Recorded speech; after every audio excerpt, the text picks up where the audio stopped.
Okay, so I'm starting off the day. I want dopamine to kick in. I want focus, happiness, excitement for my goals, and I want to be super smart. Okay, so let's take that example and let's talk about some behavioral things that give the dopamine system buoyancy. And then we can talk about nutritional and supplementation things that really push it a little bit harder. So there are a couple things that we need if we want to be energetic and in focus. And I'm going to add another neurochemical on focus as we go along, just heads up.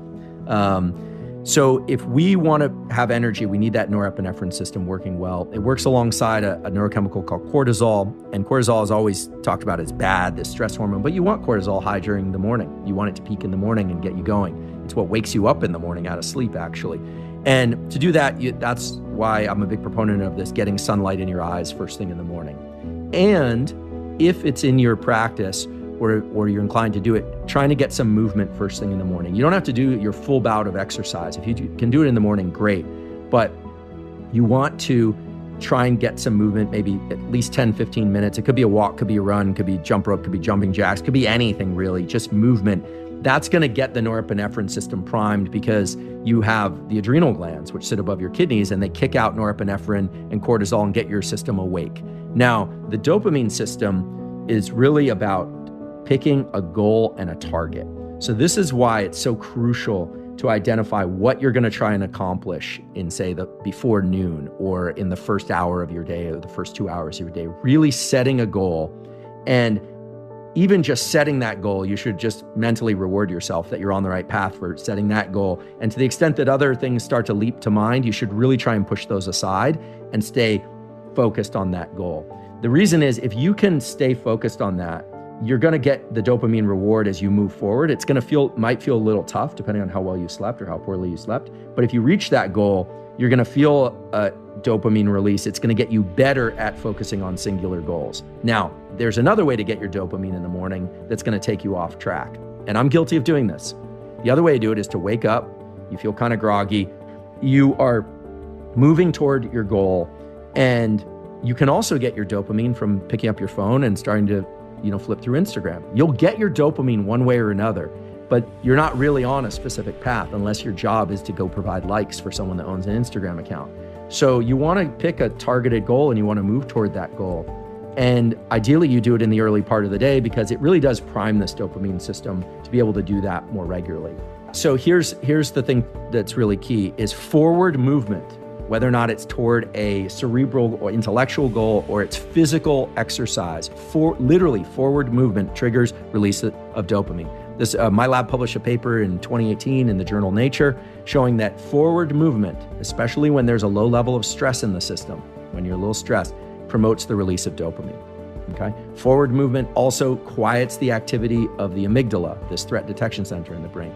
Forward movement toward a specific goal, and you're always in forward movement of some kind. The question is, are you in forward movement toward a focused, valuable goal or not? So that's why, you hear about these practices of setting out the plan the night before, or, some people wake up and they're very focused. Other people, like me, I wake up and my mind is a little still discombobulated from sleep, because in sleep, our mind is discombobulated. We're not able to form plans.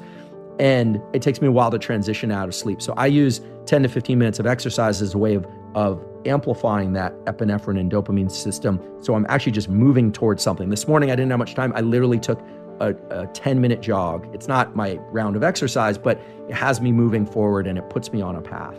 So there are a couple other things. Again, not a nutritionist. I don't study supplementation, but there are some things that I do that I think are very valuable and that people in various high-performing communities do. One is, a lot of people nowadays are into intermittent fasting. Fasting itself will stimulate the release of norepinephrine. And interestingly, it will also slightly increase the amount of dopamine because it puts you in kind of anticipation of a goal. Now, normally that goal is food if you're very, very hungry. But there's this ancient mechanism whereby when our blood glucose is low, we tend to even though we might be a little hungry and a little bit agitated, it tends to focus us on things outside ourselves. It means we need something outside ourselves. So we're less content to just sit on the couch or less content to just be quiescent. As contrast that with after you've eaten a big meal, right? You're probably more comfortable to just sit down and relax. And that's not an accident. So if you're going to practice intermittent fasting, I don't really do that in a strict way. You could do that in the morning. Sometimes people find that helps them improve their focus, because fasting can improve focus. Now, these are short-term fasts. I'm not talking about day-long fasts. I'm talking about just pushing your first meal out. If you're feeling stressed, because sometimes being in forward action, you're caffeinated, you slept well, you're in action, can make you feel stressed and you're having a hard time focusing. The way you focus is by training the focus system. And the way you do that is by setting your sights on an immediate goal and a horizon that's close in that you know you can accomplish. And it can be an even trivial one. It can be, look, I'm going to make my cup of coffee. I'm going to sit down. I'm going to take care of 4 email, and that's it. That's my first goal. Now, of course, that's not your entire goal for the day, but it's goal-directed behavior. And so you're coupling the neural circuits for focus with the neural circuits for goal-directed behavior with the neural circuits for energy and agitation. You're getting those aligned. They're coherent. Whereas when you sit down and you look at your phone and you're getting likes from Instagram and trying to take care of some emails, your neurochemical systems are kind of split. They're incoherent. And it's no wonder that by 11 or 11:30, you haven't accomplished much, or you feel like you've been kind of overworked and you're a little discombobulated. You have regular, predictable, tractable practices that you know you can accomplish first thing in the day. It's not necessarily just about the practice. It's not about having a well-made bed. It's not about making a cup of coffee. It's about you being in control of the control circuits, because you have these brain circuits that are involved in controlling yourself and setting blinders on yourself when you need to and moving forward towards those goals. And if you don't practice those circuits, you don't take control of them, your brain is perfectly happy to go get dopamine any number of ways, get serotonin any number of ways.